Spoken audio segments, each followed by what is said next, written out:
4, that's your Hindi grammar work. First chapter भाषा और व्याकरण।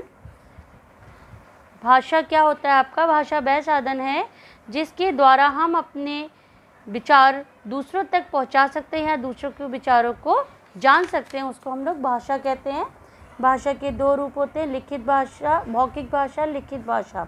मौखिक भाषा जब हम अपने विचारों को बोलकर प्रकट करते हैं और दूसरे लोग उसे सुनकर समझ जाते हैं, उसे हम मौखिक भाषा कहते हैं।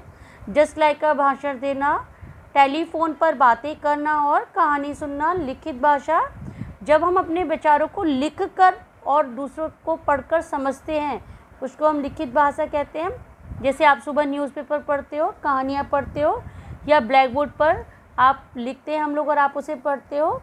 हमारे देश में कई भाषाएं बोली जाती हैं। हिंदी भारत की राष्ट्रभाषा कहलाती है या राजभाषा कहलाती है। अब ये हमारी भाषाएं कश्मीर में कश्मीरी, पंजाब में पंजाबी, गुजरात में गुजराती, पश्चिम बंगाल में बंगाली, आंध्र प्रदेश में तेलुगु, केरल में मलयालम, कर्नाटक में कन्नड़, तमिलनाडु में तमिल, ओडिशा में उड़िया, महाराष्ट्र में मराठी।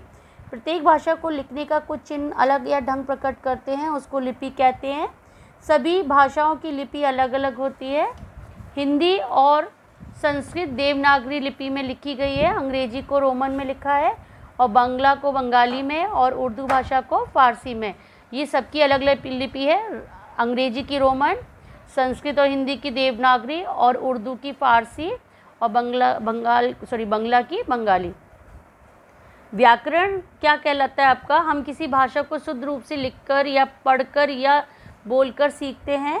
चित्रों में दिखाई दे रहा है आपको, घोड़ा दौड़ रही है, जबकि आप जानते हैं घोड़ा दौड़ रहा बोलते हैं। मोक्ष और ध्वनि स्कूल जा रहा है, जब दो लोग की बात की जाती है तो जा रहे आता है। इसी प्रकार दूसरे वाक्यों में जा रहा की जगह रहे होना चाहिए था। वाक्य शुद्ध रूप से होना, मोक्ष और ध्वनि अवनी स्कूल जा रहे हैं। इन वाक्यों की शुद्धि का ज्ञान ही हमें व्याकरण से हुआ है।